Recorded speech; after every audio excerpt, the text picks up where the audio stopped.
So this is the panel number 1. It's entitled African Migrations in the Americas.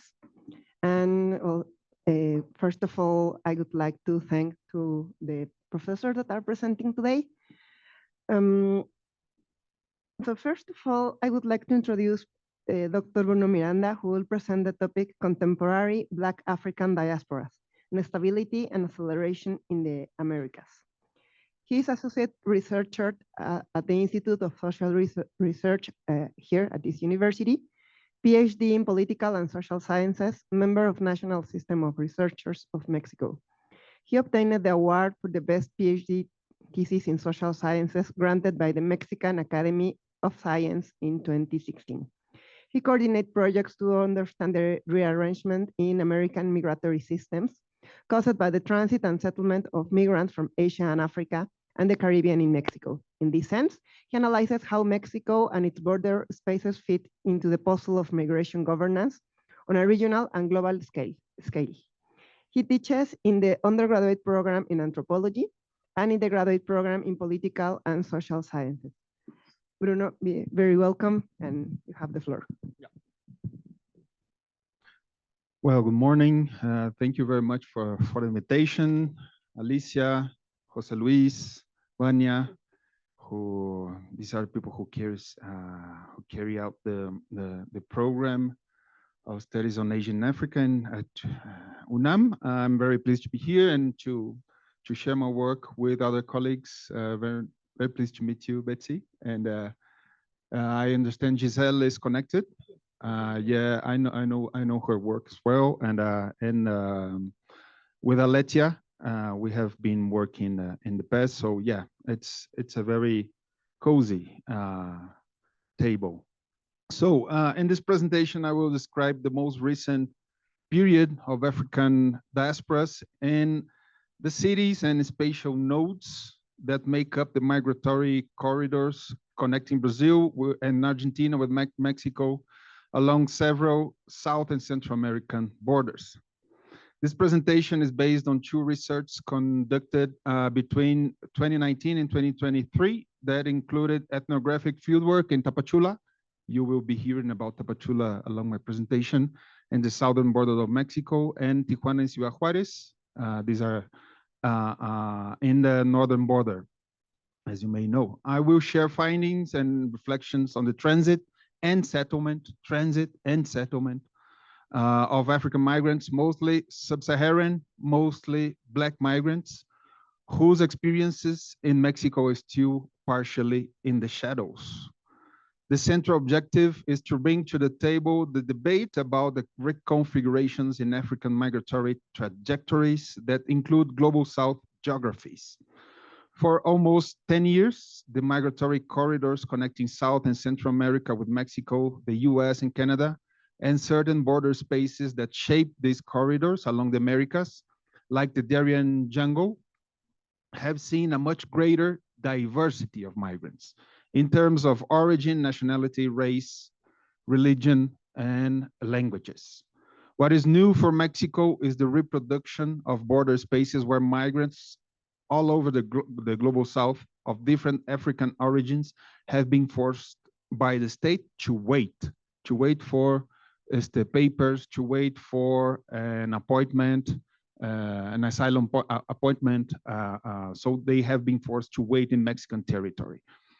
The biennium 2015 and 2016 concentrated different so-called migration crises in the Caribbean. The Cuban crisis in 2015 set off by the closure of Nicaragua's southern border with Costa Rica, and the expansion of the Asian diaspora from South America to Central America and Mexico from 2016 on. Since then, figures from the Panamanian National Border Service and the National Migration Service of Panama and those of National Migration Institute of Mexico show that mobilities of African migrants have remained steady. The year 2015 also marked a phase of European rebordering, characterized by the reconfiguration and militarization of borders, as well as the reinforcement of borders that were externalized. We can talk about border externalization in the debate if you want.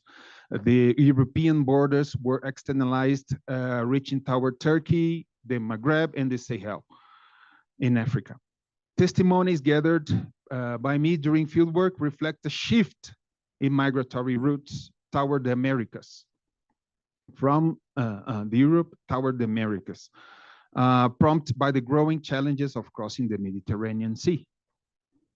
Mexico has experienced changes in terms of mobilities from other regions and continents, not limited to Central America. That's very important for my argument. Including many Asian diasporas, such as the Bengali from India and China, and that of African diasporas, such as the Congolese and Senegalese. These groups have different migration patterns, routes, means of transportation, motivations to migrate, and different plans and goals. They have turned Mexican borders into spaces of super diversity, as defined by Steven Vertovec. Along with the aggravation of warlike conflicts like the ones in DRC, motivations include drastic climate events like the drought in the Horn of Africa, political, ethnic, gender, and religious persecution, as well as context of scarcity. Sometimes motivations involve a sharp sense of adventure, mainly among African youth. Next, I present 3 ethnographic accounts documenting the presence and spatial transformation of African migrants in Tapachula on Mexico's southern border and their interactions with other migrant groups. Is this working? Okay, so here we can see in the foreground, this is Tapachula, March 2022. In the foreground, we can see young Africans from West Africa, Central Africa, and East Africa waiting for the return of their passports that would be delivered to them with a stamp that would allow them to transit through Mexico. So we can hear in the foreground there, are African migrants, and in the background we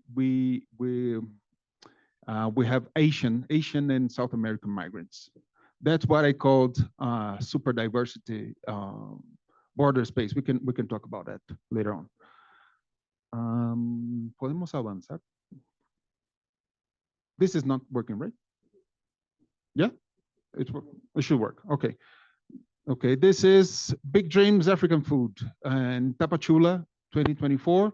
It is a restaurant managed by a couple from Ghana and Mexico.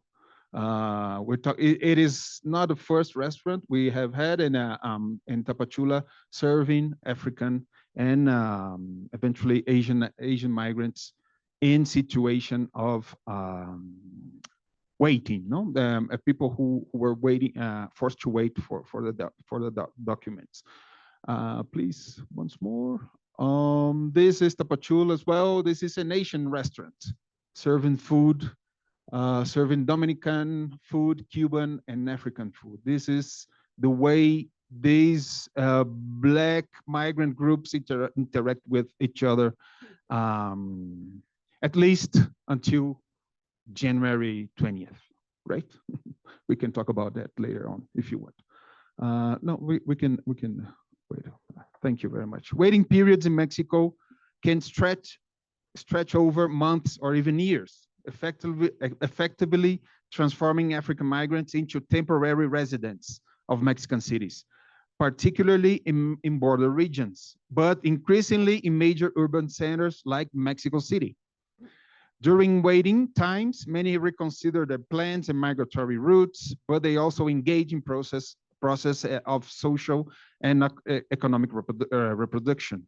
Migrants in waiting must secure sources of income, often by entering the informal labor market or relying on remittances, not only from the United States and Canada, but remittances also from initial countries of refuge in South America, and even from their communities of origin. That's something I have seen.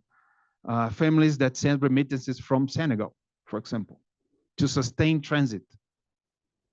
They require access to healthcare, safe recreational spaces for the children, and basic security. In this sense, Mexico emerges as a provisional site in the geography of recent African migrations and diasporas, a space of temporary settlement for diasporas in motion, eventually headed toward more established diasporic hubs in the global north, such as Quebec, for example, in Canada.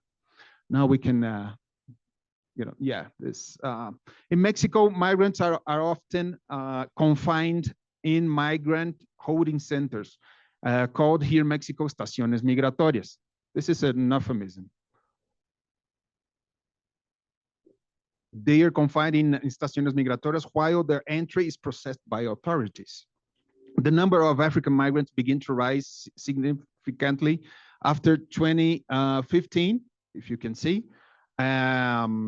peaking in 2019, where we had more than 7,000 migrants, irregularized African migrants, and then again in the post-pandemic period between 2021 and 2024, with a notable surge in 2023, where we had more than 60,000 African migrants in transit and in waiting, right?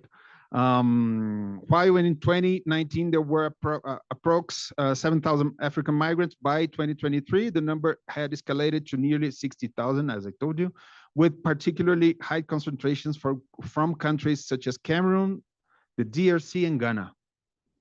Not every African migrant comes directly from Africa. During the last decades, migrants from different regions of Africa have sought refuge in certain South American countries, especially in the Southern Cone. That includes Argentina and Brazil. Given the political and economic crisis, these people, generally young people, have decided to travel to the US and Canada through Mexico in search of a second and sometimes a third refuge. Others have used the legislation on refuge in Brazil, for example, or the possibility of visas in other South American countries as a springboard to the global South. The constant acceleration of the spatial dispersion of African diasporas, particularly sub-Saharan and Black diasporas, include settlements in cities such as Quebec, established hubs of these diasporas: Quebec, Montreal, Portland, Maine, Cincinnati, Dallas, Los Angeles, but also São Paulo, Rio de Janeiro, La Plata, and Buenos Aires. In the new geography of African diaspora, some Latin American countries are used as Plan B or as stepping stones toward the US and Canada.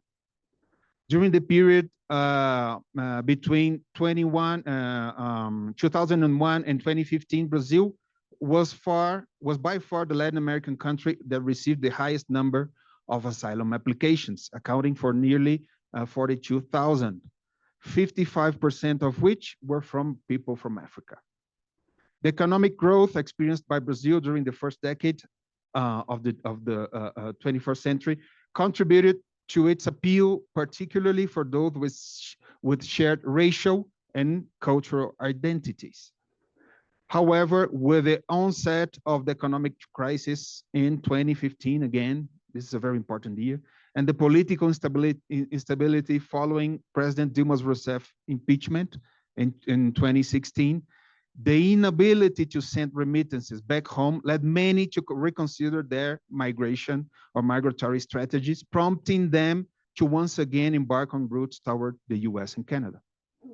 The acceleration of African diasporas in global South countries also entails in spatial instability. Ruth, a 40-year-old Nigerian woman, spent 6 months waiting in Tapachula, Mexico, during the summer and fall of 2019. She then moved to Querétaro, a city in central Mexico, where her daughter was born. When she finally reached Tijuana and the border with the US, The COVID-19 pandemic had been declared and the Mexico-US border had been closed to non-essential crossings. By mid-2022, Ruth had spent almost 2.5 years moving through different Mexico cities. In the case of fragmented and prolonged mobilities like routes, at what point, I ask you, gentlemen, ladies and gentlemen, can we truly speak of destination? What are the real possibilities of integration or incorporation to whole societies? According to Martinique's geographer Cédric Audebert, some diasporas are unstable, in a constant state of flux. He uses the idea of instability to describe the ongoing mobility and settlement of Asian migrants in Latin America and the Caribbean following the 2010 earthquake. An idea that is, I consider, equally applicable to African diasporas in the age of smartphones and transcontinental air travel during the last decades. Final remarks. Instead of long-lasting settlements, such as those that have characterized African diasporas throughout the 20th century, it seems that the reinforcement of migration policies and borders in the global north, such as Europe and the US, have broken up even the most consolidated diasporas by forcing them to settle temporarily in countries considered Plan B, such as Brazil, Argentina, and Mexico.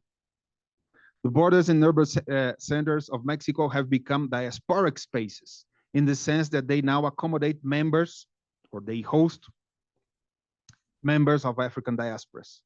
With the suspension of the access of asylum, or the asylum access or the asylum system in the U.S. Nowadays, Mexico has strengthened its position as a country of waiting and refuge. Migrants from the DRC and Angola are already visible in street camps here in Mexico City. Yeah, because there are still there are not enough shelters in Mexico City still. The acceleration and instability of African diasporas in the global south in Latin American cities will likely lead to more prolonged settlements in this new anti-migrant era. Thank you very much. Look forward to your comments and questions.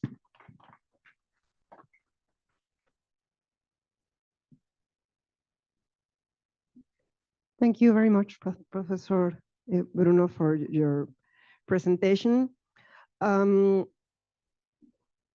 Later in the conversation, I would like to have a better understanding of these super diverse waiting spaces that you mentioned about.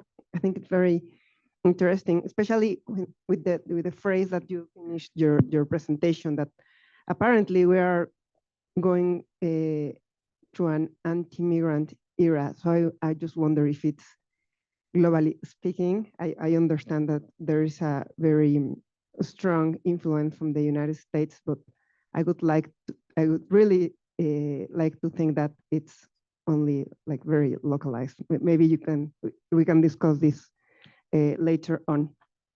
Well, now I would like to introduce Professor Betsy that will present the topic Mexican Migrant Communities in the US, Afro-descendancy and Competing Idea of Racial Formation.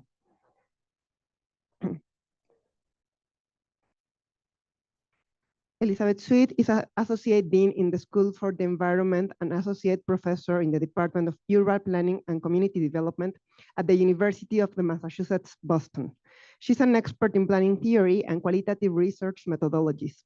Professor Sweet engages in collaborative community economic development, focusing on the links between economies, violence, and identities.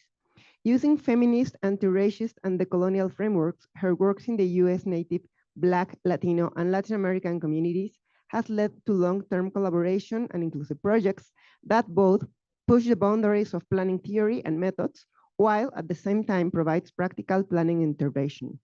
She has pioneered the use of body map storytelling and community mapping as innovative ways to co-create data and strategies with communities on a wide range of issues and urban problems.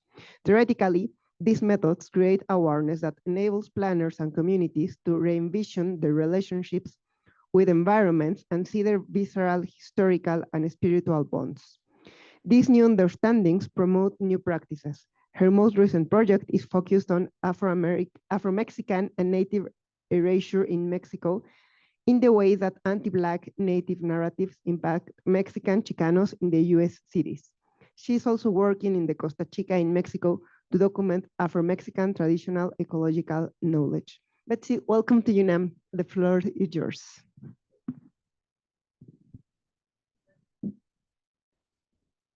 Yes, okay. Thank you so much. It's so weird to be here and speaking in English, but here we go. Again, thank you to the whole. I don't know. Professor Stein and Yeah. the rest of the group doesn't. It's okay. I want them.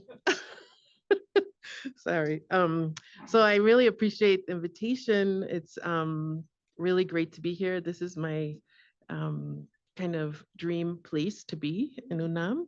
And so again, I'm really appreciative of the opportunity to be here. And I just want to I didn't do a presentation like a PowerPoint because I'm still a little bit indecisive about how I want to proceed. So I'm going to proceed. And part of my indecision, and I was talking to Bruno a little bit earlier about this, was that racial formation and race in general in Mexico has been a topic that can enrage some people. And I have been the recipient of rage. So I'm gonna sort of play it by ear, and I'm trying to like read the room, and I don't want to like offend folks. I'm really interested in conversation. I'm interested in dialogue. I'm interested in really thinking about how we can move forward in our thinking on race. Am I okay? Yeah, okay. You're like hand signals. I'm like, what's going on? Okay. So one of the things that I've really been interested in for a long time, I started doing my research here in 1995, so I'm pretty old. And one of the things that wasn't really the topic of my research, but it was something that I noticed, not only in the community that I was looking at issues of how structural adjustment was impacting Indigenous women in the state of Morelos. And this was, right after NAFTA. So NAFTA was 1994. I came in 1995. So everything that we heard from Dr. Stein, I was like, yeah, I got that. I like that. I talk about that. That really fits to what I've experienced here as well. But one thing that kept sort of nagging at me was this idea of what is race? Who is Black? Who is Indigenous? How do we understand racial formation here? And it was very different from what I experienced in the United States. So I think this is part of the rage that I receive, is because I'm seen as this, even though I'm Native American, I'm Abenaki, but I'm seen as a colonizer from the United States coming here and trying to tell y'all Mexicans what y'all need to do, or how to think about things. And that's the farthest from what I want to do. But when I came and was working in this village, it's called San Andrés de la Cal. I don't know if people know it. It's part of Tepoztlan. It's like coming from Cuernavaca, you go by Santa Catarina, and then there's an entrance into San Andrés. I was particularly interested in Indigenous women there. And when I got to the family that I was living with, and I stayed in that village for 3 years, they told me that they were not Indigenous anymore, that they had cut their hair and changed their clothes, and therefore they were not Nahuatl anymore. And for me, that was shocking and strange. And I was like, okay, I'm going to go with that. And that wasn't the focus of my work, but it was part of the peak of my interest in issues on racial formation here in Mexico. And as I was also mentioning to Bruno, there was an exhibit in Chicago, the African Present in Mexico in 2006 in a museum there, Mexican museum there, Mexican Art Museum. And it really was sort of something transformative in my own experience and thinking about Africanness in Mexico. And it still wasn't the focus of my research, but it was still kind of nagging at me. And my husband, who is quite dark-skinned Mexican, after that exhibit, looked in the mirror and told me that he was indeed African. I said, yeah, no shit, Sherlock. Okay, sorry, I said that. I'm not very professional, but anyways, it was like transformative for him to see that exhibit. And he's from Puebla. He's not from the Costa Chica. He's not from Veracruz. He's from Puebla, right in the middle of the country, south middle of the country. And if you go to the village where he was born, it's a very tiny, tiny village near Chautla. It's called San Martín de la Flor. Almost everyone there looks like him, right? So it's not like this is an anomaly, like he's like the only African dude there. And so for me, the idea of understanding what is race, how is race formed here, how do people understand race, is really something that I find extremely interesting, although a little terrifying, because I know that here it's a little bit of a taboo. Like I said, I have been on the receiving end of some not so nice comments. But what I wanted to sort of do a couple of things here. That was sort of an introduction. So I want to talk a little bit about the idea of mestizo and how that functions here. And then also how that the racial formation, and I'm generalizing, and I know we should never generalize, but I'm going to generalize a little bit about how sort of this racial formation based in mestizo, mixed race people, how that travels to the United States, and how there's a almost like a shock, a choque, an accident. So meeting the sort of racial formation that is pretty dominant here around being mestizo. It's changing, obviously, but and the one drop rule that we have in the United States, that's a little bit more flexible now than it had been in the past, but it's still pretty dominant. Like you can be very light skinned, but if you have Black relatives, you are Black there. And that is not the case here, right? And so you have folks going to, for, 100 years or more, right? And the experiences that Mexicans have in the United States are very closely related to experiences that Black African Americans have in the United States. So there's a whole lot of lynchings of Mexicans in the United States, right? There's a lot of similar kinds of Mexicans need not apply. Mexican water fountain over here. So there's very similar kinds of experiences of Black and African descended people in the United States that Mexicans are experiencing, and it's confusing and it's terrifying, I think, at some level too. And so that's kind of the second part of what I want to talk a little bit more about, the details of how this traveling phenomenon of mestizo racial formation impacts folks who are migrating, whether they're whatever color, whatever flavor of Mexican folks are, they're still sort of put in this group of not white. So let me just talk a little bit about mestizoism, and you guys got to keep me on task here. Do I have like 10 minutes more? Okay. So I'll try 5 and 5. So mestizoism, I think most people here understand it as the idea that we are the cosmic race, right? That mestizoism is this combination of whites from Europe, of indigenous people, of African folks who were kidnapped and brought here through the slave trade, right? And so we have this mix of these folks. I don't know when it was, you guys can tell me, 16, whatever, when there was equal parts, right? Third, a third, a third. And so out of that emerged this idea that we are, as mestizos, and I'm putting me in there just because I'm in Mexico right now, but that we are this superior race, that we are not white, we are not indigenous, we are not Black, we are a mix and we are superior. And I think that was a very important and needed, maybe even theory, way of thinking about how things were, because the United States is so dominant and such jerks when they're, at the border, attacking, stealing half the land. Like, there was a need to sort of pump us up down here, right? That we are a superior race, we are a cosmic race. But what I think has happened, and this is, y'all can debate me on this, I'm happy to be in dialogue, is that what maybe originally started out as this idea of equity and race, as this group of everybody together, which makes us stronger, started moving toward whiteness. So that the idea of mestizo was, yes, it was there, and for a long time, and you guys can correct me also, on the census, you really couldn't, I mean, now you can, but you couldn't put Afro-Mexican. You had to pick mestizo or you had to pick indigenous, right? Those were the two races. And I remember in 2005 at Cream with Brigida Garcia, who was a demographer. I assume she is retired since now. And she was talking about all kinds of statistics on the census. And I asked her, and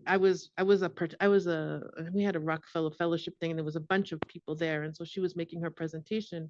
And I asked her if she felt like those two designations were sufficient to document what is really actually happening in terms of race in Mexico. And she said no.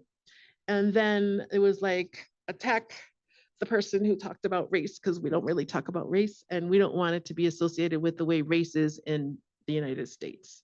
And I even had a couple of graduate students afterward. They had these really sandwiches. I won't say how good they were, but there was some sandwiches afterwards, a little reception, and two very dark-skinned PhD students came up to me and said, we can't talk about this. Don't talk about race here, because if we talk about race, then that's gonna demonstrate that there is a difference and that we are inferior if we talk about it. And so I think the idea of mestizo is covering up. I like Catherine McKittrick. I don't know if you know her. She's a Canadian geographer. I don't remember where she is now, somewhere in Toronto. But anyways, she talks about the unning of things. So she talks about ungeographic. She talks about things that are not invisible, but unvisible, because it's not a case that something is just invisible because it's invisible. It's that it has been made to be invisible. So she talks about unvisibility.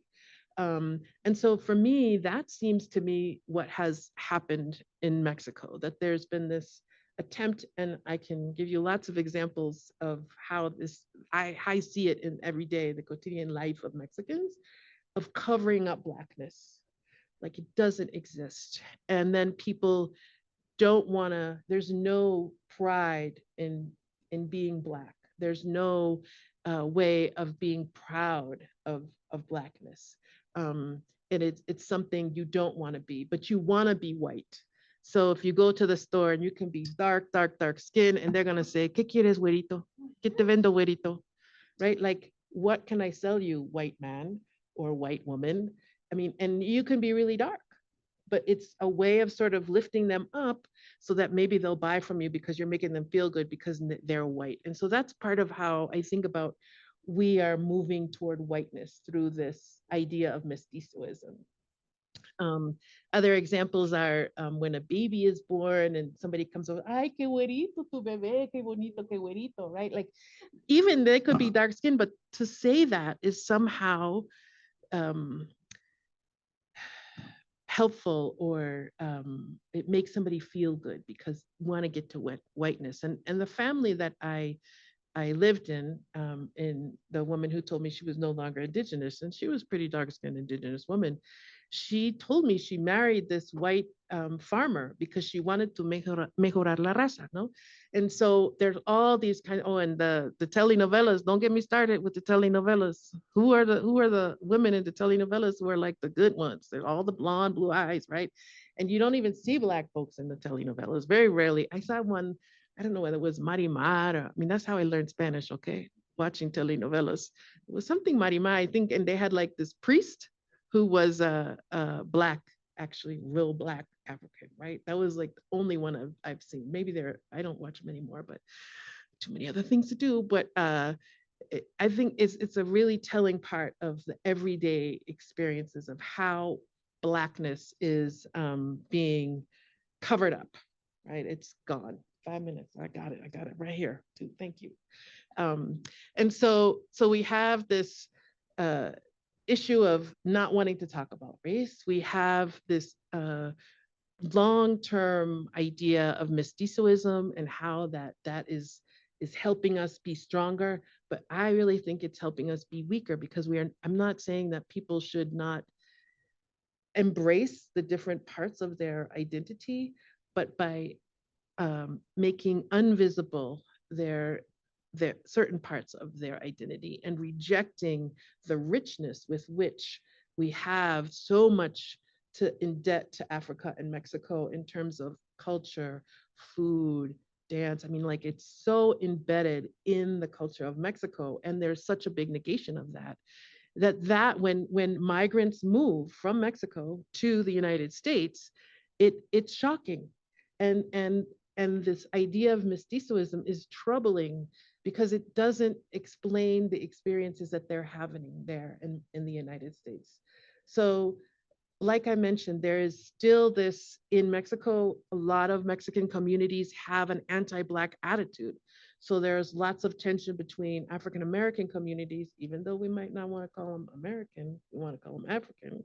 We'll see this tomorrow. We had a good conversation in the bus over here, let me tell you. And so I think what's really important is to see how the idea of mestizoism is very challenging for Mexicans in the United States, because while there's this sort of built-in anti-Blackness in mestizoism, and y'all can challenge me on that too if you want, and it goes to the United States, and then you have tensions instead of being able to unite and fight together. I mean, there are definitely Black-Brown collaborations and collective action, but it's a lot of tension. And there's John Bettinker, who's Colombiano, but he was at the university, he's still there, I think he's about to retire. He wrote a book about Black and Brown collaborations in Chicago. And it was really a really tough situation in the city, and lots of fighting. And there were some triumphs, but mostly it was very difficult. And part of that is from, I believe, this idea of mestizoism, which invisibilizes Blackness and makes Blackness, it's anti-Black. And it's maybe not in its origins, but how it has been embraced and sort of come up through culture over the years. And so there's that anti-Blackness that brings, and it creates tension there. And then there's the Mexicans, as I mentioned earlier, like getting lynched. Like, this is a very Black thing to have happen to you, to be lynched. It's still happening now, right? We see the cops killing Black folks all over the place, and they're killing Mexicans all over the place. So, and I'm not suggesting that it's the same experience exactly, that African Americans and Mexican migrants are having the same racial experience, but they're having similar racial experience. And I think it's the Mexicans that I mean, there's this amazing woman that I've been working with, Carmen, in Norristown, which is just outside of Philly. I was at Temple University for 9 years, and I worked in Norristown, which is outside of Philly, and it's one of the big, in quotes, Mexican communities. And she was so embracing of her native roots. She had dresses, she did all kinds of ceremonies. And when we talked about embracing or understanding or even acknowledging the African roots, it was pretty impossible for her to do that. So I feel like there's an opportunity to have, and I know it's happening here in Mexico, a lot of you can say you're Afro-Mexican now on the census. There's money that would traditionally gone to indigenous communities and now going to African Mexican communities, right? So there's movement, but I think there's so much more that could be done. And if that cultural shift, and I'm not thinking that the Mexican migration is going to completely stop or even really slow down that much, it's just ebbs and flows, right? I think it would have a really interesting impact on the experience of Mexicans in the United States. Thank you. Bruno said he's gonna back me up on this, okay? So yeah. Thank you, Betsy. Very interesting, especially this year. We are having a lot of anniversaries inside UNAM, our university. I have to say that right now we are competing with the anniversary of the Institute of Social Research. They're celebrating their 95 years. And it's important because it was the very first Institute of Social Sciences, and it's hardly based on indigenous studies. And the thing is that the identity of this university is based on that cosmic race that you talked earlier. And tomorrow, when you go to the central campus, you will see the murals.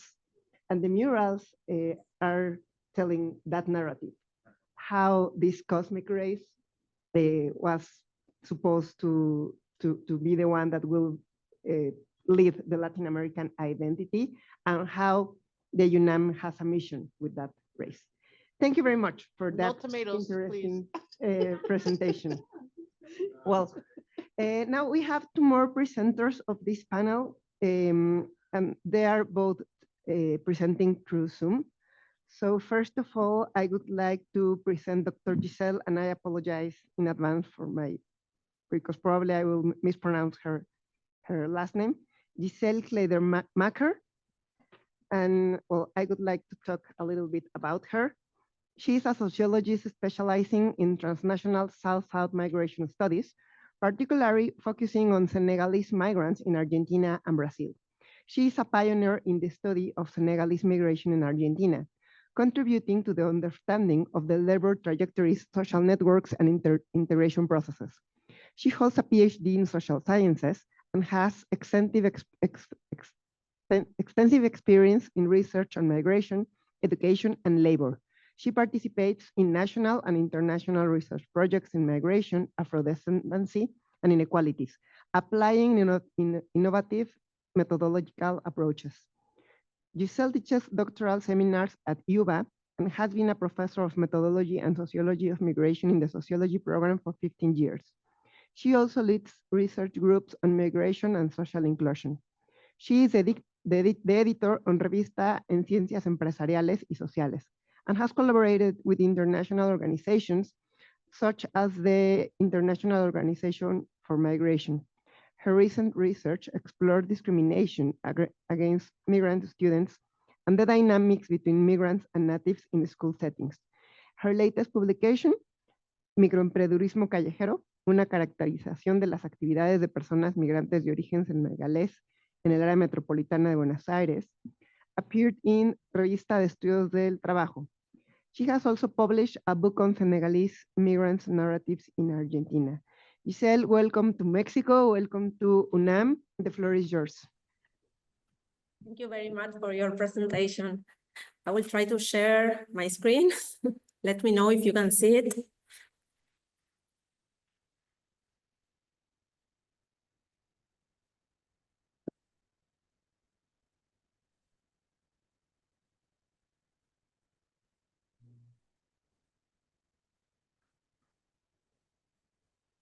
Is that okay? Yes. Yes, we can see it now. Well, good morning, and thank you again. First of all, I'd like to thank UEA for the invitation and the opportunity to be part of this important event. The work I'm presenting today comes from more than 15 years of research carried out in close collaboration with African and Afro-descendant communities in Argentina. While this presentation focuses on African migration in Argentina since 1990s, it's important to recognize that the African presence in the country dates much further back. Between the 16th and 18th century, many Africans were brought to Argentina as slaves. Their contributions to society were made invisible, both physically and historically, throughout 19th and 20th century. Later on, in the early 20th century, Argentina also received migrants from Cabo Verde. And during the 1980s and 1990s, Afro-descendants arrived from Uruguay, Brazil, and Peru. In recent years, African migrants, especially in Buenos Aires, have become more visible. Even though they represent a relatively small group, their racial identity makes them stand out. Their arrival has sparked many questions about who they are and why they come to Argentina. Their presence challenged the country's history of invisibility and helps to make African identities more visible.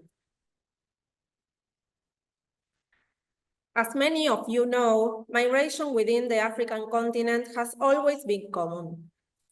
During colonization, it was often encouraged or even forced by colonial powers. And after decolonization, it increased further. In the 1980s, many African countries experienced strong economic reforms. These changes led to more poverty and weaker states, pushing many people to migrate, first within Africa and later to countries like France, Italy, Spain, and the US. But when those destinations become harder to reach, migration patterns began to shift. Many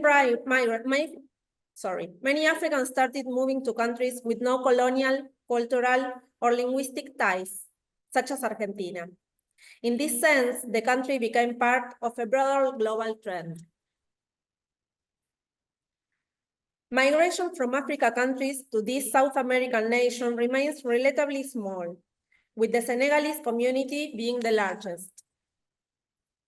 These migration projects are often supported by the migrant's family and involve significant financial investments.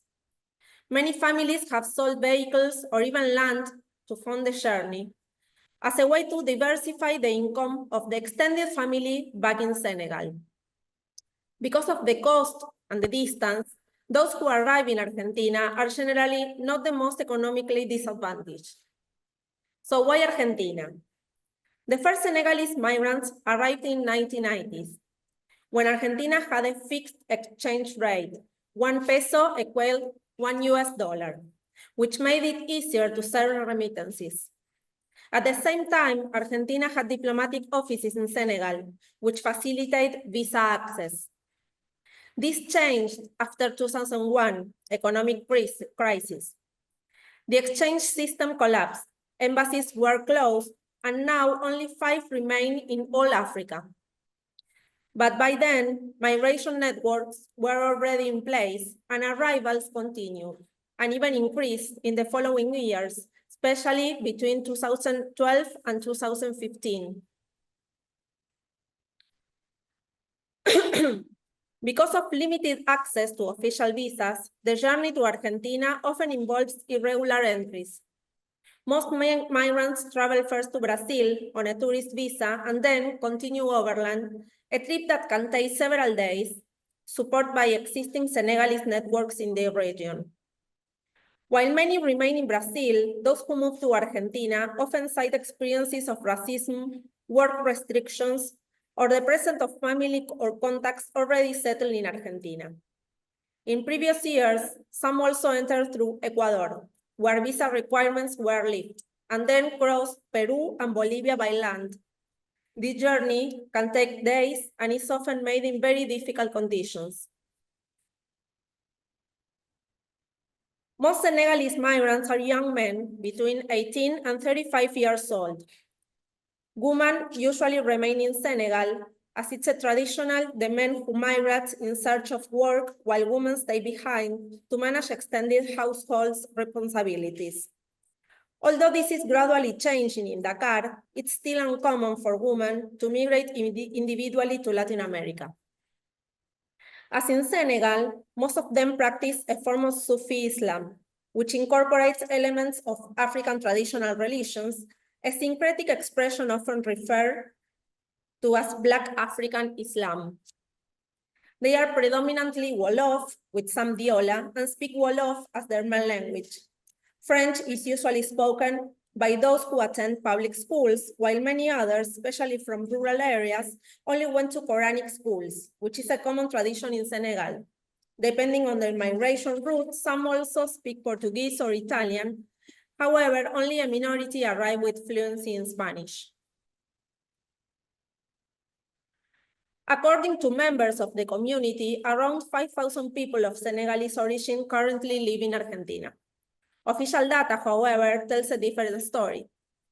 The 2022 national census recorded 1,120 people born in Senegal, making them the largest African-born group in Argentina.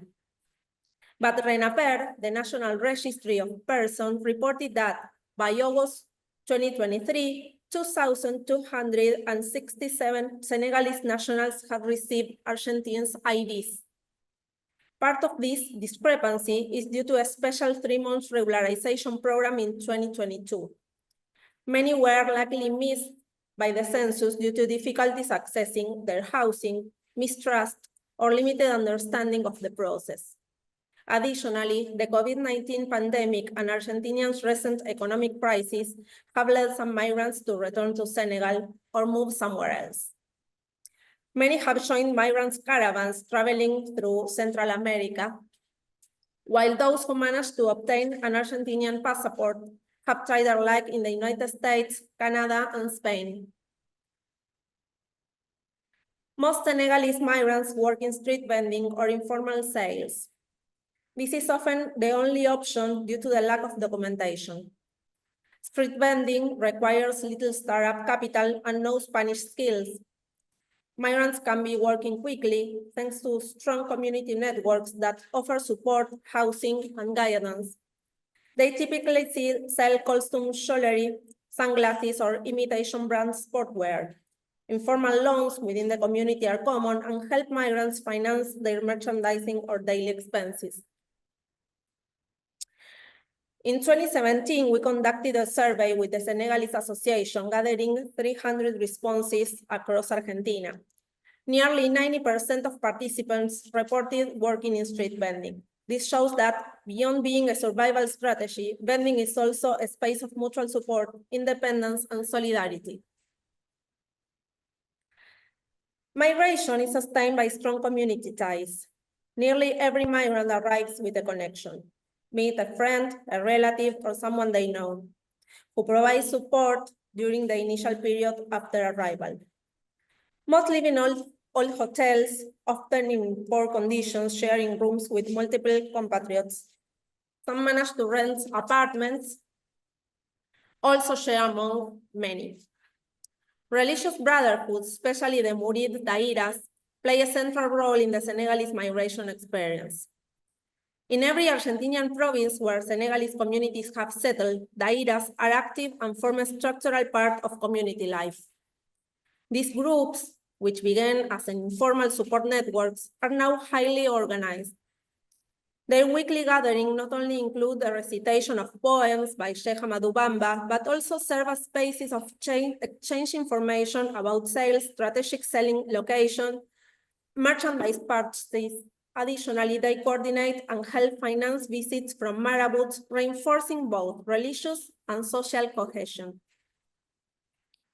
Senegalese migrants have also created informal associations, such as the Association of Senegalese Residents in Argentina, or ARSA. The group provides support with visa processes, legal matters, and maintains relationships with both Argentinian authorities and Senegalese government. Since there is no Senegalese embassy in Argentina, ARSA collaborates closely with the embassy based in Brazil. It also facilitates passports renewal and played an active role in the special regularization programs launched by Argentinian government in 2013 and 2022. One of its most significant responsibilities is organizing the repatriation of deceased community members who are typically buried in Senegal. Meanwhile, Carambenor, an association of women from Casamance, holds monthly gatherings to recreate everyday life from their village. They also host fundraising events with Argentinian guests, supporting projects back in Senegal like purchasing water pumps. You have 5 minutes left. Right. Ties to Senegal remain strong. Migrants send money and gifts through travelers and stay connected through phone calls, social media, and online platforms. Many follow news, sports, and religious events like Grand Magal through Senegalese online media. They live in several Argentinian cities, working during the week and traveling to fair markets, festivals, and beach circuits on weekends and holidays. Some move between Argentina and Brazil and occasionally return to Senegal. There are YouTube channels, such as Tuba Argentine TV, dedicated to broadcasting community events and religious celebrations in Argentina to other Senegalese communities around the world. The circulation of goods, traditional values, and even protective amulets known as gris-gris further reflects the strength on these transnational networks. But the community has also faced serious challenges. In Buenos Aires, they've been repeatedly targeted by police under the excuse of controlling street vending. These operations are often violent, involving arbitrary arrest, lack of translators, and confiscation of goods. Even without charges, such experiences worsen legal uncertainty and reinforce exclusion. In response, this community has taken a strong and visible political stance. They've organized marches against police violence, joined Afro-descendant groups to denounce institutional racism, and launched grassroots initiatives like Spanish classes for new immigrants. These actions go beyond survival. They reflect a broader fight for recognition, rights, and dignity. Public demonstrations by African and Afro-descendant community, especially in central Buenos Aires, a city historically imagined as white, have helped bring state racism into the national spotlight. Thank you.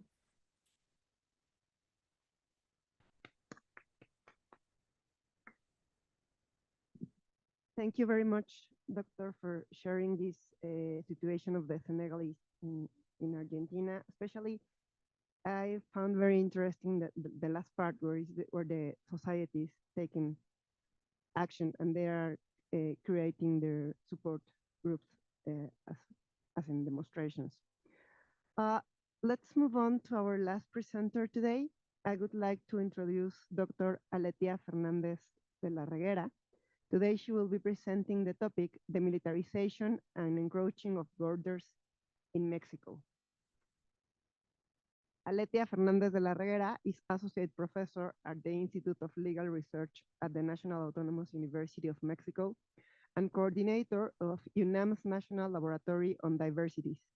She's a visiting scholar at the University of Warwick Law School with the project, The Effects of Border Militarization in Mexico and Poland on the International Protection and Human Rights of Migrants. In 2021, she received the National University Distinction Award for Young Scholars 2021 in the area of social science research.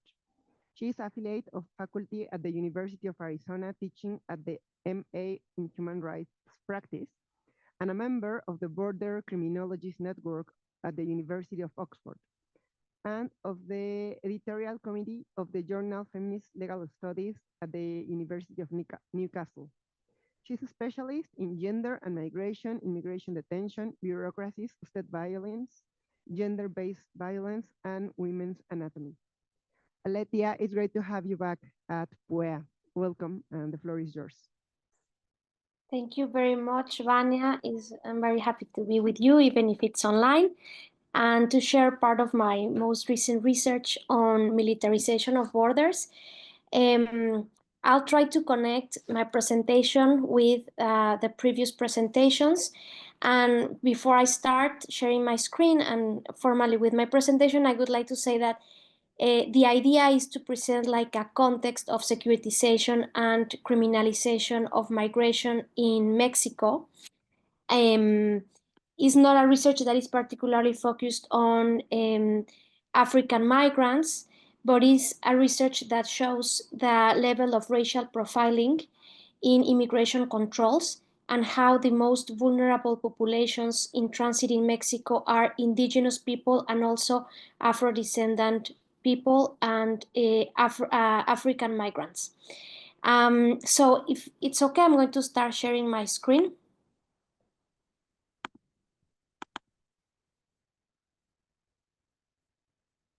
Okay, can you see my presentation? Yes. Okay. Perfect. So, I mean, within Latin America, Mexico is a country that has like the highest numbers of detention centers. Mexico has been replicating like the most criminalizing policies of the global north. And unfortunately, Mexico now has one of the highest numbers in the world of detained people. And this is related to a very important policy on the militarization of borders, that usually we think that militarization started in the year 2019 with the deployment of the National Guard, but actually we have been like witnessing more than 3 decades of militarization of both borders, Mexico and the US, and Mexico and the border with Guatemala. And my research is based on the south of Mexico. Since 2017, I have been conducting institutional ethnographies and participant observations in immigration detention centers, and also in places of outside in offices of immigration regulation and in checkpoints. And this part of my research that I'm presenting today is particularly to understand how the concept of border and the concept of securitization has expanded, no? And it's not only immigration control practices are not only happening in border areas, but we also have very serious cases of human rights violations in a context of immigration control inside the Mexican territory. So as I was saying before, Mexico has one of the largest immigration detention systems of the world, has more than 50 centers along the territory. You are seeing 2 maps. The first map, all the blue dots are immigration detention centers along the territory. And if we see it in the last 5 years, Mexico has been breaking records every year on the numbers of detained migrants. And last year, almost between January and August 2024, we had almost 1 million people that were detained, from which almost 720,000 were taken to immigration detention centers, and a very small percentage were channeled to to government shelters. We know that around 30% of immigration detentions occur in the southern border, and therefore we can talk about detention as a main deterrent strategy of the Mexican government, not only deportation, but previously detention. So we talk about arbitrary detention, which I connect detention with the study of punishment, and maybe I don't have time to talk about that today, but it's not only the experience of being detained, but the experience of being punished, and the experience of sometimes even very serious human rights violations during detentions. So we're talking about Black populations, we're talking about racialized populations in transit in Mexico, and I think it's very important first to understand the context of immigration control in the country. And it's important to bring up the case of a ruling that passed in 2022 in the Supreme Court of Justice. And it is a very important case because today in Mexico, immigration controls inside the territory are unconstitutional. And this is a case that is showing much of what has been discussed this morning about racial profiling and racism as an institutional practice. And this is a case that happened in 2015. It's a case that shows racial profiling.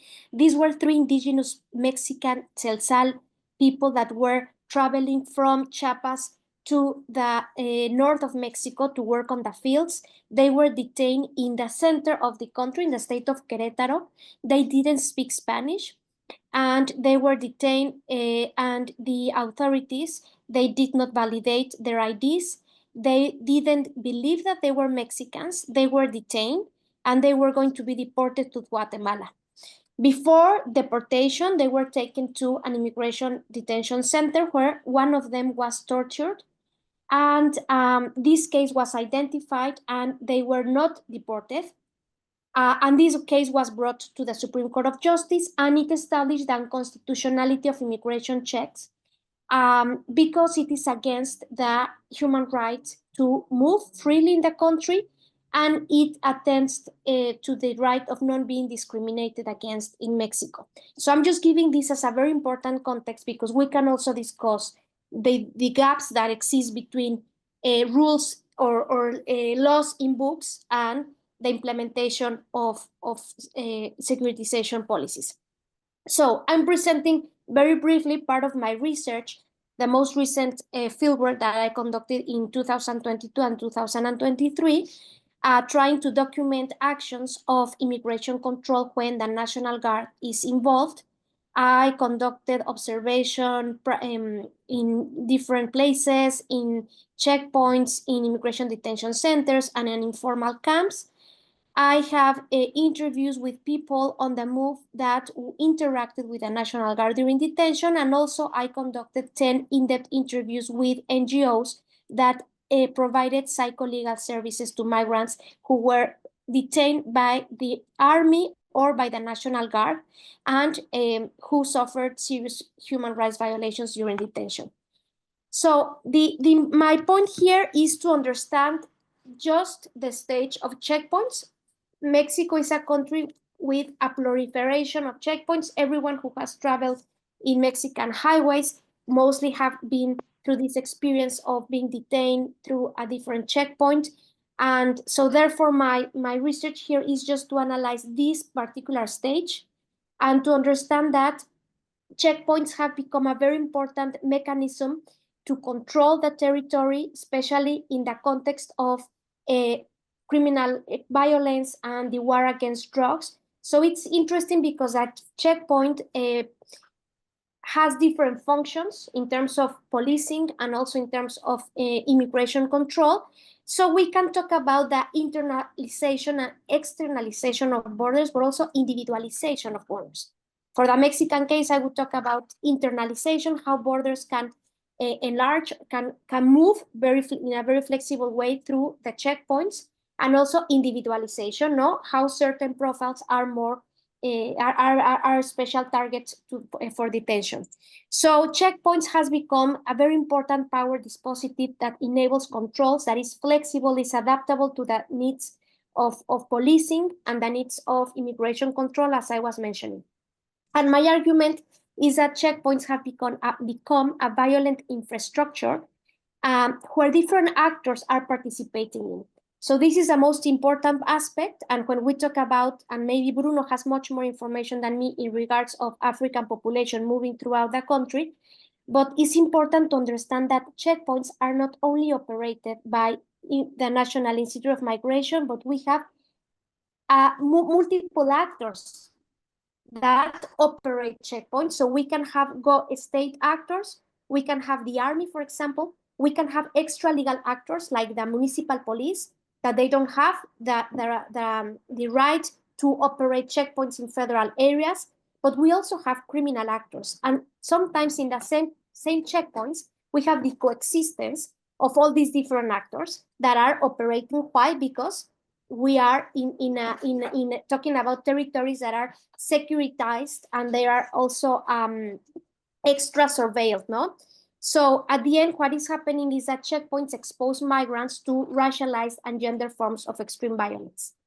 As I was saying, in my experience, in my fieldwork, I have documented the existence of legal, extra-legal, and criminal actors in checkpoints, and therefore the most vulnerable, of course, will be racialized migrants. So I think this part I'm going to go fast because I prefer to explain the contribution of my research. I know I have 5 minutes left. 5 minutes, yes, I'm almost done. So the contribution of my research is to show that the Global South presents different categories or different ways to understand that checkpoint. So it's not sufficient to understand checkpoint as a mechanism to control borders or to control territory, but we need to understand the coexistence, as I was saying, of legal, extra-legal, and criminal actors, and the different purposes of a checkpoint. What we're seeing very often is that the most common situations are that people are stopped in buses, people on the move. They are usually men that are taken out of the buses, and even though they express their desire to ask for asylum, they are detained. Many times they are deported. Sometimes they are also, we have cases of temporary forced disappearance because people are for example, they destroy their documents, they confiscate their mobile phones, they are for sometimes 4 hours, sometimes even could be 10, 12 hours that they are uncommunicated in hidden areas. So we are seeing very often practices that the military used to control the territory that are being now used for immigration control. And of course, racial profiling is super common, no? But because we are seeing that the most vulnerable populations are Black people and indigenous people, Mexican or migrants, that experience detentions during checkpoints in a very particular way. We are, for example, identifying that the length of the delay during the checkpoint, the type of searches, the property that is damaged, these are cases that are more serious, or the people face higher risks when they are irregular migrants and racialized migrants. And just to finish my presentation, to say that the most common aspects that we are documenting, as I was saying, we have very long times between the moment that people are arrested and when they are taken to detention centers. We are seeing cases of extortion. We are seeing cases of temporal disappearances. And one of the most risky situations is, as the military are the ones in charge of controlling the territory, there is a lack of accountability on how these operations are taking place. And NGOs who traditionally have been monitoring human rights in these zones, in these areas, have very limited access. And I think I finish here, and I prefer to have more time to discuss during the Q&A. Thank you very much.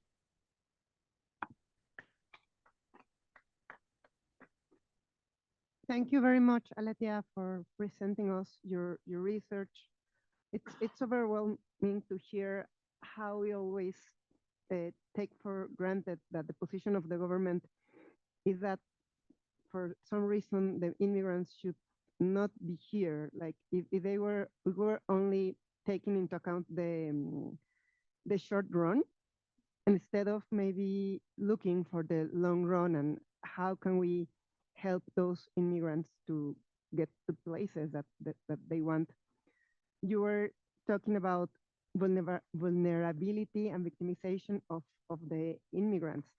So I just can't help but wonder, like, who could protect them, especially in a government where the citizens of Mexico don't always will rely on it. How could an immigrant could rely that Mexican government will help and protect their rights? Thank you very much. So today, this morning, and well, the beginning of the afternoon, we have this really interesting conversation, very international, I have to say.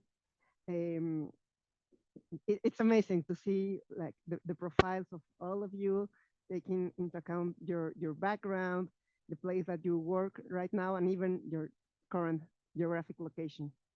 So let's start with a round of questions. There are some questions from the social media. And so the first question is for Bruno. I don't have the name. It's a question from YouTube. And they would like to know if you know what kind of economic activity is the most usual for African migrants in Mexico. Yes, let's go by one, and then we come back. Yes. Thank you. Thank you for your question. It's very diverse. I mean, people in waiting, they usually rely on remittances from everywhere. That's we know that diasporic networks are more complex than migratory networks because they are multipolar, right? So people rely on remittances from kinship, remittances from Europe, from Africa, from Argentina and Brazil. But when this is not enough, they usually are employed in Tapachula by these coffee producers We know that this Tapachula is located in a zone of coffee production. And here in Mexico, I have seen them selling candies, working on gas stations. And the northern border, I have seen African and Asian migrants working in maquilas. Wouldn't know how to translate maquilas. Help me, Betsy. Industrias maquiladoras. Yeah, manufacturing. Manufacturing plants. So it's very varied. It depends on if they have, there's a Mexican document called CURP, which allows you to get a formal job. And in order to have a CURP, you've got to have your asylum, your refuge in Mexico. It's a refuge application initiated. So if you ask for refuge in Mexico, you can get a CURP and start searching for a formal job. But I mean, this allocations, these labor insertions, they are very, very diverse. I would say, yeah. Thank you, Bruno. So I would like to take some questions, maybe from the audience here. Professor Stein, we will bring you the microphone. Thank you very much for four very rich and I think complementary presentations. Really dealing, I think, with the whole notion of the projection internally and externally of identity, of people of African descent. But I think what I'd like to actually pose is a discussion of the big elephant in the room, which is Trump and the Trump policies and its impact on the pressures and tensions that's created in each of these societies, Argentina, Mexico. Right now, Trump is in the process of actually shipping out African refugees to Panama, which is the country that's accepted them. And the question now becomes, what impact does he have in actually then putting pressure on increasing militarization towards refugees of African descent? What impact does that have in the dynamics of the discussions of identity inside the Latin American societies and the tolerance of the presence of Africans in these societies? I'd like to sort of talk a bit about that dynamic and how that plays out throughout Latin America and in the whole issue of the impact of African migration. My second question has to do with from the other side, the kind of pull and push factors associated with migration in Latin America. And how does that change the underlying conceptualization of immigrants simply as being here as an entry point into the United States when that gets closed off? And then that then puts pressure locally on how to deal with the increasing presence of Africans. Does that actually slow down the migration process? In terms of the underlying pull factors. And then, of course, one else has to talk about the push factors coming from the African countries themselves. So I'd like to have this whole discussion of this dynamic that's occurring in these societies that's arising from the overall broader context and its impact on African migration. Would you like to answer? No? Or maybe someone from through Zoom, Alethia or Gisele?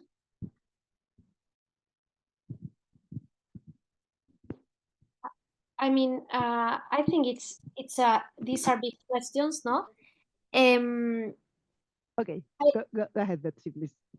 Yes. Okay. So. Go ahead. Okay, let's start with Alethia, and then we come back to Betsy. I'm sorry. Yes. No, I was just thinking that these are big questions what you are raising. Thank you for the discussion. I mean, I think we need to understand like this, that we have experienced 3 decades of militarization of both borders. Maybe in the northern border it started a bit earlier, but clearly since the late 80s and the 90s, we started to have a process that created not only infrastructure, but it created different expertise and the type of operations. We used to have, at least in the case of Mexico, more like hidden operations, and in the last 6 years, it openly militarization started to control migration, because we also need to understand the context of militarization of public security in Mexico. It's not that the National Guard is only in charge of migrants. The National Guard is in charge of many things in Mexico. It's a country that has militarized the police. It's a country that has also taken budget, taken resources from the police, and now the investment is in the armed forces. So certainly Trump adds pressure into this process. And what I think that what's going to happen and is that maybe we are going to have more cases of people that come to Mexico, and Mexico become an undesired destination. And this is something that clearly has been happening for the last at least 6-7 years, that Mexico, with the borders closed in the US, we started to see this even before in 2018 with the Central American caravans, and then with the pandemic and all the different policies of externalization of securitization and asylum that the US started to impose at least for two administrations now, are proving that Mexico is an undesired destination. And I think that this will put more pressure in the northern states. I am not conducting fieldwork in the northern states, but certainly we have a lot of colleagues and our activist colleagues that are talking about this overwhelming of there are no enough services, there are no enough shelters, no enough responses to cope with the crisis. No. But I don't have anything particular to say about what is currently happening, because I'm not doing fieldwork at the moment. But I think we are going to be the accentuation of processes that have been there for a long time. And it's important to understand militarization in the longer term as a continuum, I think. Thank you, Alethia. Betsy, please. So I guess for me, it's a rather new phenomenon. Trump, exactly. Obviously, we know that this has been going on for a long time. But what I see, I work a lot in Chicago still. I lived in Chicago for 20 years, kind of my second home. And what I've seen is that the response in particularly Mexican migrant communities, and particularly with women in Chicago who are scared and who are being traumatized by all of this, that their reaction is to heal, like to really figure out how they can care for each other and heal from all of this that's going on, and set up systems of support, getting people to go to get notarized documents that say that if I am deported, that my kids will go here. And so there's a whole, there's phone trees, although it's more just like chat groups. A lot of people are using Signal, including in our government, to set up ways to communicate quickly, to react quickly. But this issue of healing and a culture of care seems to be an emerging, it's been there for a while, but it seems to be on steroids right now. And that's what I'm seeing sort of in reaction to Trump at this moment. It's not exactly it is identity, because it's an identity of being Mexican, but it's not specifically racialized in the way that I see things happening. I think people are everyone's scared to death. I get phone calls all the time of, can I put you on my bank account so that if I get deported, that you would be able to get the money and send it to me? And there's just a lot of fear. And so I think the reaction that I see, and it's limited, it's not like I'm, doing a broad study or anything. It's a very micro kind of understanding of things, is really about caring and healing and being prepared for the worst. Thank you, Betsy. Yes, Professor, please. We will bring you the microphone. Hello, my name is Onyeka Kamwelue from Nigeria. Thank you for your presentation. And you kept looking at me when you were talking. Same thing with him. I get that reaction when I go for conferences like this. What is the color of the microphone in front of you? There's many colors, but black is the dominant.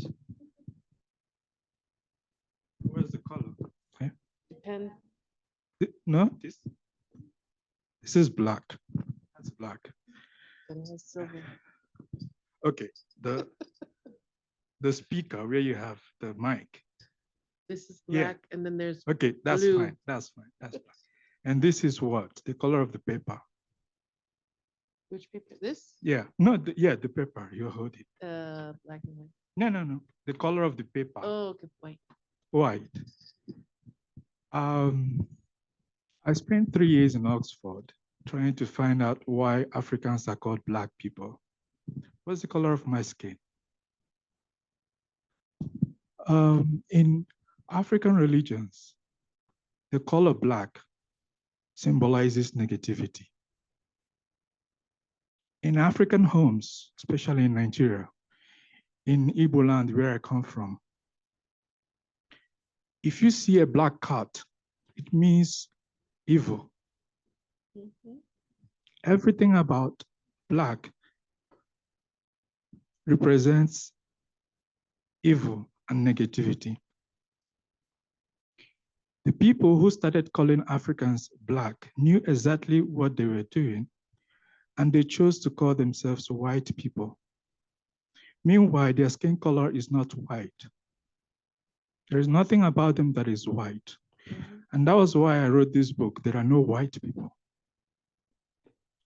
Now, my question is, why do intellectuals like you propagate the colorization of Africans and still think that countries like Argentina wouldn't want to erase Africans because of the colorization of their skin color when it's not black?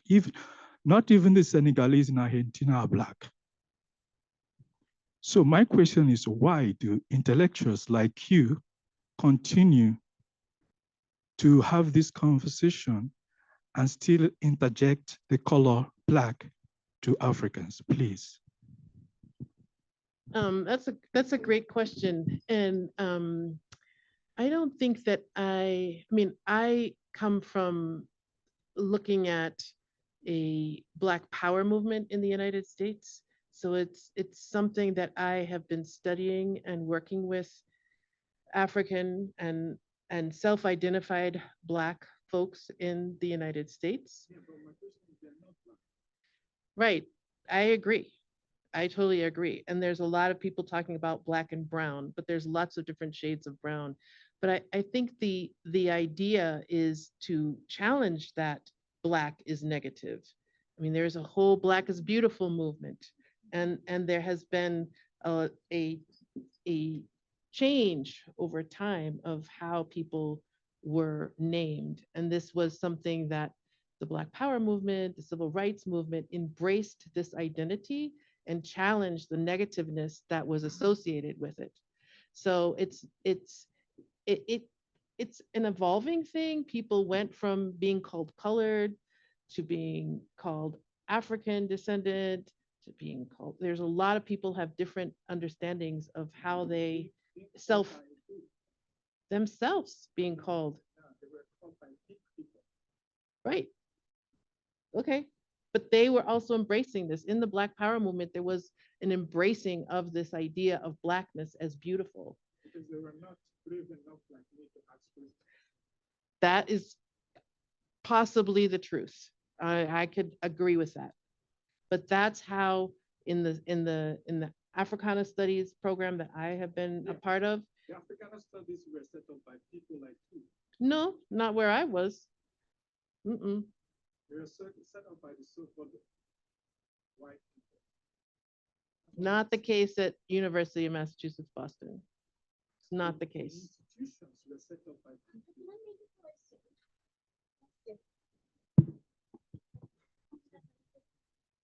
Well, I would like to make some comments first. Bruno,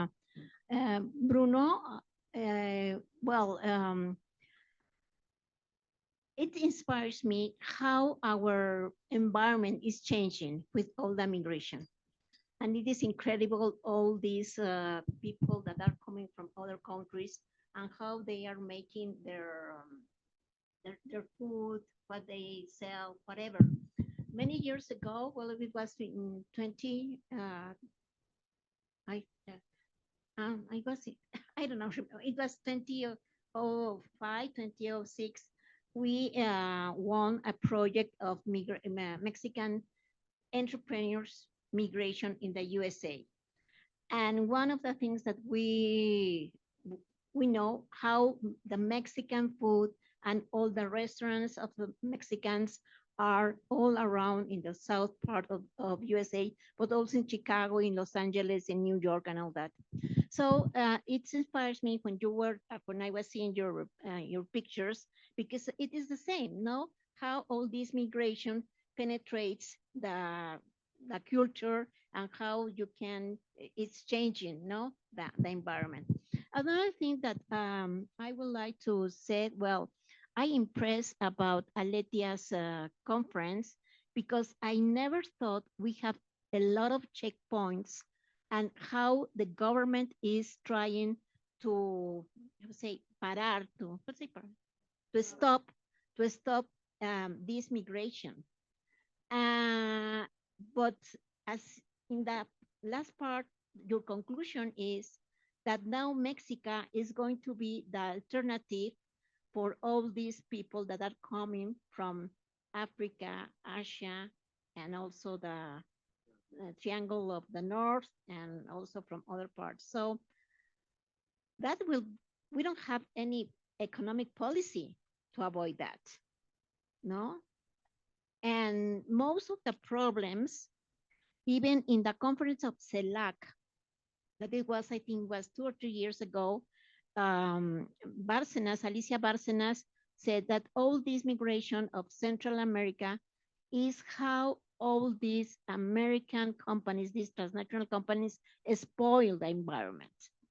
So that's why, because also another concept that I learned is that, how to say, climate change migration.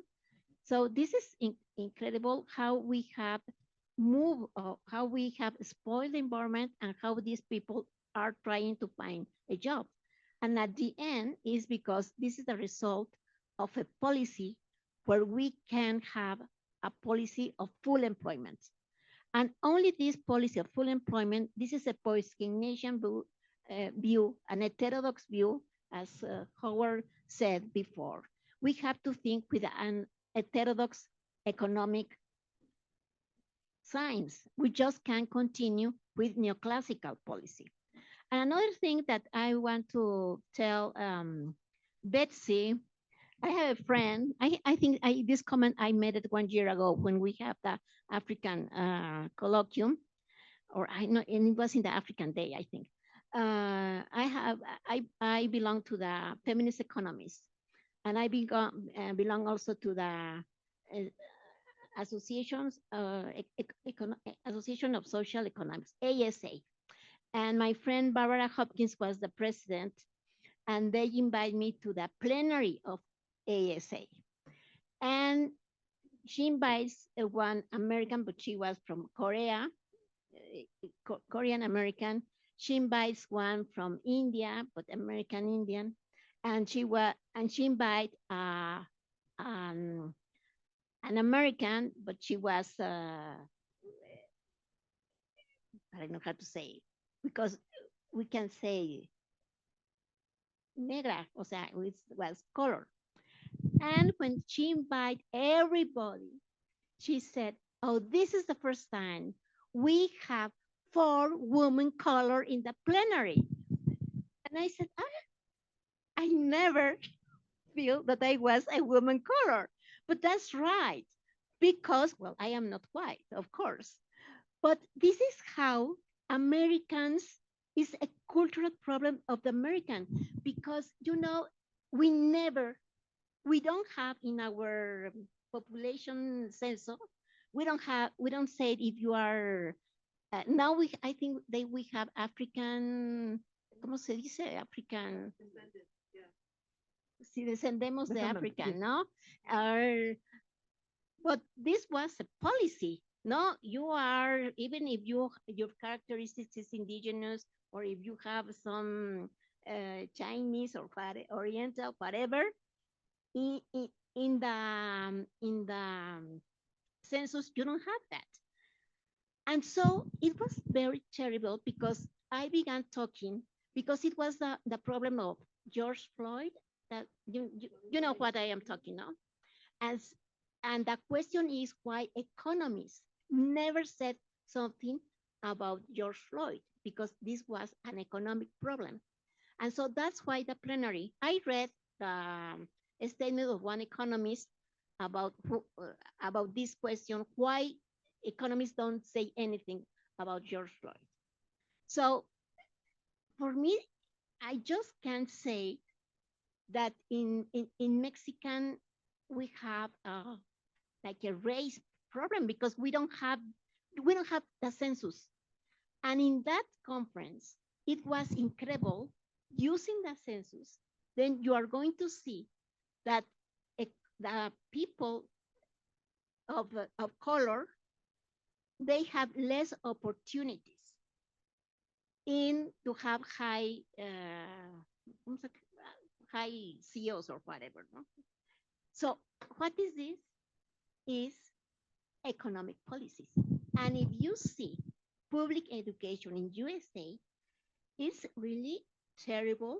If you live in a very high income condado, no, colony, or whatever, then you are going to have a very good education for your children.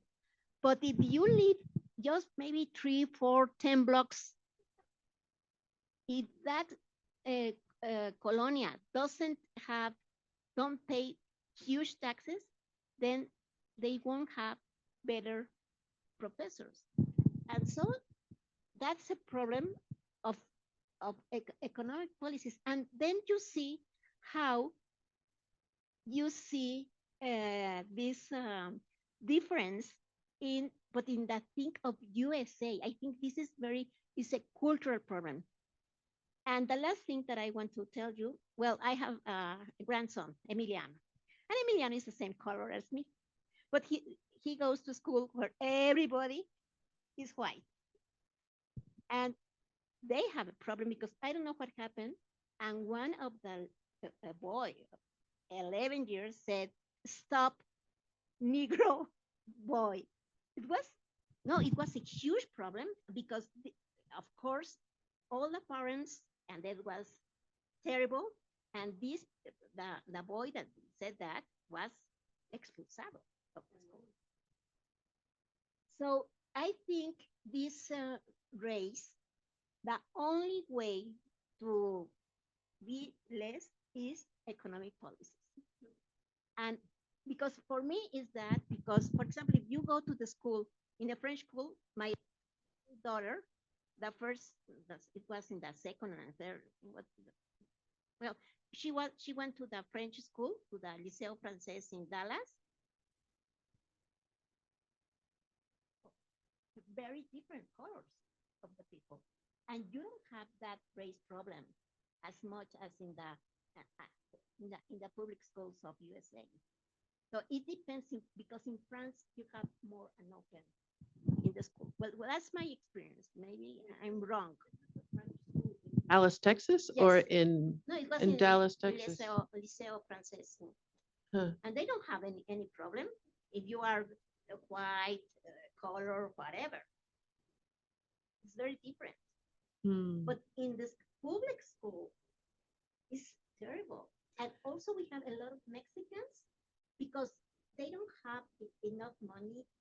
It's really a problem with all the migrants in USA.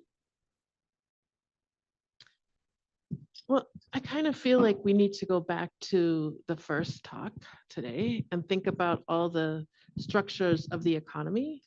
And it's very convenient to have different groups who can be exploited, and race, starting with the slave trade, colonialism, structural adjustment, all of that keeps in place ways that some people are have advantages and some people don't, right?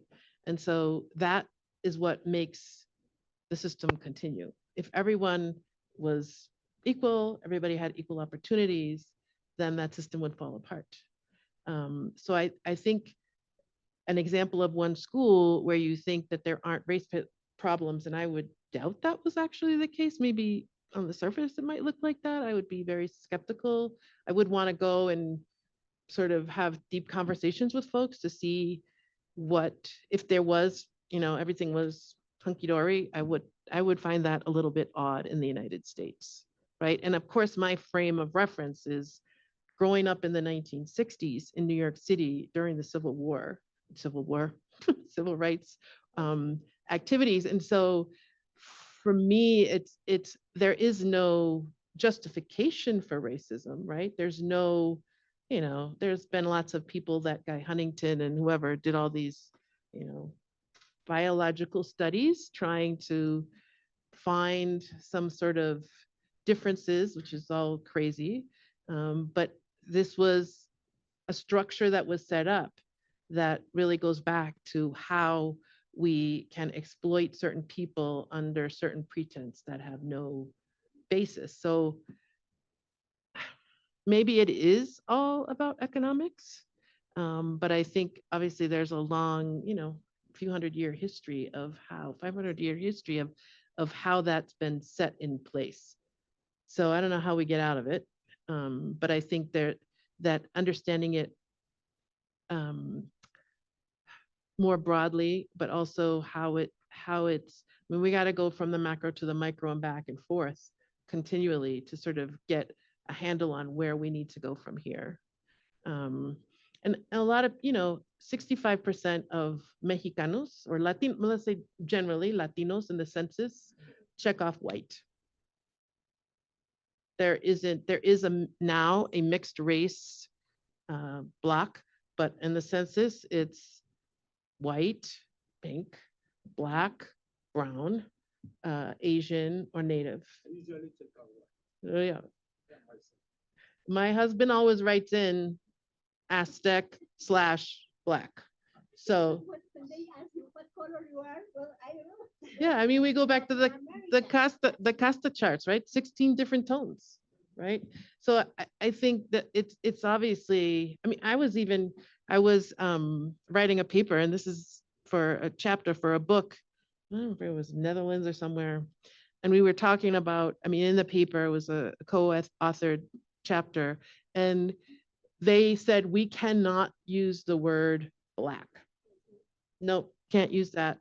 And we had documented, it was a comparison of the US and Spain women, migrant women. And the women told us, they were told by their boss that they were being fired because they did not want any Black people in that office. And this was in Spain. And so we were like, yeah, we get it. This is all constructed. It does this bullshit, but this is what they told us. And so eventually they allowed us to have that quote from the participant in there, but there, you know, it's totally up for debate. It's not, there's nothing that's finalized on this issue. And I hope that the way I present things is to be asking questions. I am not an expert, right? And I'm an outsider here in Mexico. So I feel like we still have a long way to go to really think more deeply about these things and get to a place where, you know, different people are going to feel comfortable with different things, but we agree to engage in the dialogue. See, we still have some minutes, and I would like to bring attention to Gisele's presentation. And so the question that Professor Stein did was a very good one because it's about current issues. So my question for Gisele is the same. Like, Gisele, what's your opinion about Milei's policies regarding immigration, particularly African immigration?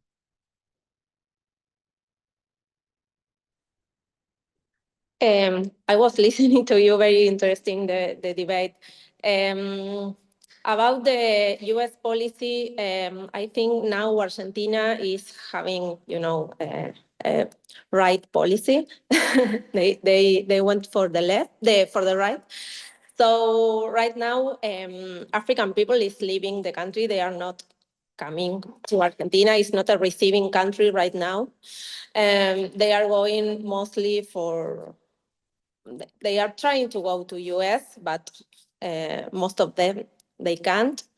They try to apply for different refugee status in different places, but they can't get this kind of visas, this kind of, in Argentina we call precaria. It's a precaria, it's a document, it lasts for 3 months. But right now I think that's what, I don't know Closer what. to your microphone, please. Because we cannot hear you. Could you speak closer to your mic? I'm sorry, because I have no internet in my computer right now, so I'm from my iPhone. No, So that way is perfect. We can hear you now. okay, thank you. So what I was saying is that we have a right policy with Milei. Milei wants to have a similar policy like Trump. So we are not receiving migrants right now. They don't want to come here. Most African people don't want to come to Argentina. They are leaving the country. They were leaving the country before Milei, but now the ones that are here, it's not an it's a lose-lose situation because the economic situation is bad and they can't get the documents, so they are leaving the country. And about the discussion you were talking right now, I was thinking about our census because I tried to put it in my presentation very, very shortly, but we consider a white country, and we since the 19th century, we didn't have this question in the census about how do you identify yourself. Now we are having this question about Afro-descendancy. The question was very hard to define because some African associations and Afro-descendants were saying that it was racist to put negro, but also some people identify themselves as Afro-indigenous people. So I think it's a very difficult situation because some people are afraid to talk about it as they feel like racist, but also if you don't talk about it, you are denying a reality. So I think we have to talk more about this. Thank you for the question. Thank you, Gisele. Well, I would like to say thank you again to our 4 panelists for this very interesting topic. And we are finishing today's academic activities. Tomorrow, please come back. We will have 2 more panels, Africa and South-South cooperation between Latin America and the Caribbean. And after that, we will have the panel Afro-American Contemporary Arts. So for today, that will be all. Thank you very much for your attention and see you tomorrow.